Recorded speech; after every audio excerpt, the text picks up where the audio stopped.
सिरसा में ऐसा सरकारी स्कूल जो दूसरे स्कूलों के लिए बना उदाहरण। अध्यापक अपनी जेब से पैसा लगाकर करते हैं रख रखाव। पेयजल व शौचालय की सुविधा है बेहतरीन। मिड डे मील की गुणवत्ता का भी रखा जाता है ध्यान। बच्चों को दिया जाता है अंग्रेजी में बोलने का ज्ञान। एक ऐसा भी सरकारी स्कूल है जो सौंदर्यकरण व बच्चों को शिक्षा के मामले में प्राइवेट स्कूलों को भी पीछे छोड़ रहा है। खास बात यह है कि स्कूल के सौंदर्यकरण का सारा खर्च स्टाफ द्वारा वहन किया जाता है। बच्चों की सुविधा के लिए बाल वाटिका भी बनाई गई है। पीने का पानी हो या शौचालयों की व्यवस्था दोनों ही बेहतरीन हैं। स्कूल में ओपन जिम भी है और साथ में बाल वाटिका भी बनाई गई है। मिड डे मील भी उच्च गुणवत्ता का बच्चों को दिया जाता है। यह स्कूल किसी बड़े शहर में नहीं बल्कि सिरसा की चतरगढ़ पट्टी में है। यह स्लम एरिया है और इस स्कूल के 2-3 किलोमीटर के दायरे में कोई दूसरा स्कूल नहीं है। 2 शिफ्टों में बच्चों को शिक्षित किया जाता है।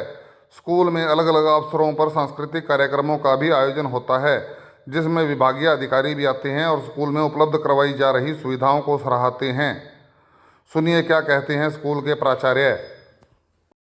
22 अगस्त 2019 को मैंने मुख्य शिक्षक के पद पर भी यहाँ कार्य ग्रहण किया था। तो इस स्कूल की स्थिति काफ़ी नाजुक थी।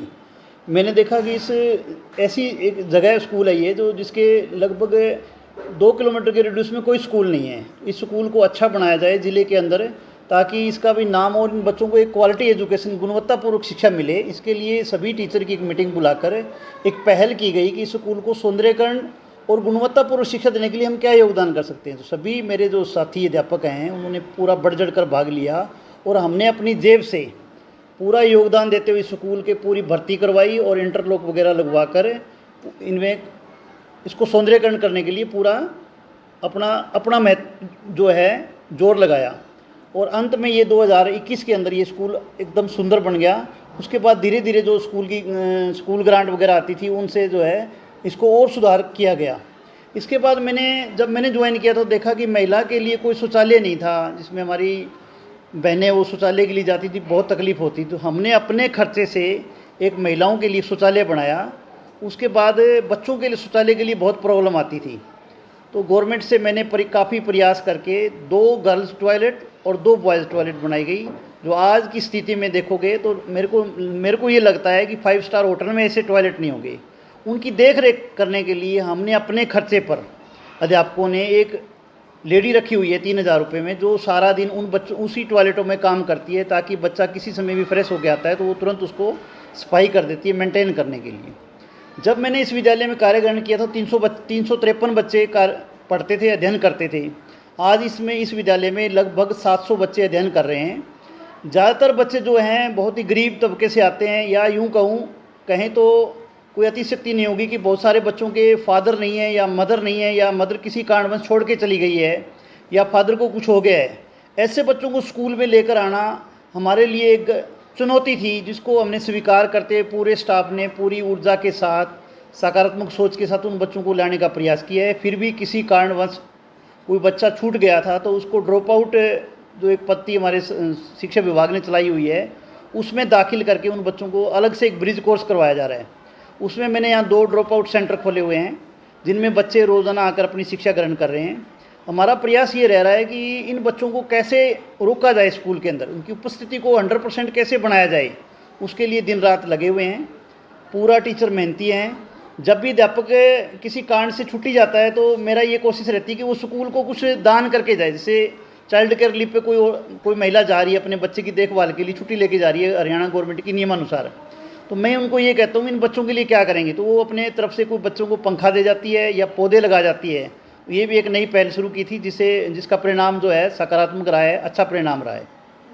सर, अगर देखा जाए यहाँ सफाई की बात या फिर खाने पीने की बात, तो किस तरह से मैनेज किया जाता है? मैडम, सफाई के लिए पार्ट टाइम स्वीपर की व्यवस्था की गई है, लेकिन पार्ट टाइम स्वीपर की कुछ घंटे की ड्यूटी होती है, 3 घंटे की वो अपनी सेवा देने के बाद चला जाता है। इतनी बड़ी बच्चों की संख्या होते हुए सफाई को मेंटेन रखने के लिए भी हमने अपने स्तर पे अपनी कक्षा की देखभाल टीचर खुद करता है। हम कागज़ उठाते हुए शर्माते नहीं हैं। इवन मैं भी कागज़ अपने आप उठा लेता हूँ, कहीं गिरा हुआ लगता है तो उसको बाकायदा डस्टबिन में डाला जाता है। डस्टबिन हर कक्षा में रखे हुए हैं। मिड डे मील को मेंटेन करने के लिए हमने सीसी कैमरे लगा रखे हैं, ताकि किसी प्रकार का कोई वहाँ दिक्कत ना आए। कैमरा हर कक्षा के अंदर लगाया गया है, कक्षा से बाहर भी, बिल्डिंग से बाहर भी लगाया गया है, ताकि बच्चों की सुरक्षा को ध्यान रखा जा सके। आज बच्चों की सुरक्षा बहुत ज़रूरी है, तो कैमरे कक्षाओं में लगाए गए हैं, कक्षा से बाहर में लगाए हैं। मिड डे मील के अंदर जो सरकार की जो भी हमारे को रेसिपी देती है, उसको हमारी कोशिश रहती है बढ़िया से बढ़िया बनाया जाए। और आज जब से मैं आया हूँ तब से लेकर आज तक जो खाना जो है वो सिलेंडर पे बनाया जाता है, जबकि बहुत कॉस्टली बनता है। उसके लिए भी खर्चा जो है स्टाफ निकालता है। स्टाफ के किसी बच्चे का जन्म है या खुद का जन्म है या किसी की मैरिज एनिवर्सरी है, तो वो अपना योगदान विद्यालय में देते हैं ताकि बच्चों के लिए खाना बनाया जा सकते। जैसे एक उदाहरण देता हूँ, बच्चों के लिए हलवा जो है रिफाइंड में सरकार ने बोल रखा है रिफाइंड के अंदर बनेगा, और बहुत कम मात्रा दी हुई है जिसके अंदर बनाना संभव नहीं है। फिर भी हम महीने में एक दिन देसी घी का हलवा बनाते हैं अपने स्टाफ के सहयोग से, ताकि बच्चे ही उनका मज़ा चखें, बच्चे खाएं और उनको अच्छा लगे। और हमें बड़ी संतुष्टि होती है जब बच्चे इस तरह का भोजन खाते हैं। तो काफ़ी बच्चे कुपोषण का शिकार थे। जैसे मेडिकल चेकअप हुआ है, स्वास्थ्य का जब चेकअप किया गया तो उनका जो हीमोग्लोबिन है वो बढ़ा है, पहली के तुलना में बच्चों का हीमोग्लोबिन बढ़ा है। इससे ऐसा प्रतीत हो रहा है कि बच्चे जो मिड डे मील खा रहे हैं वो ठीक बन रहा है, अच्छा बन रहा है।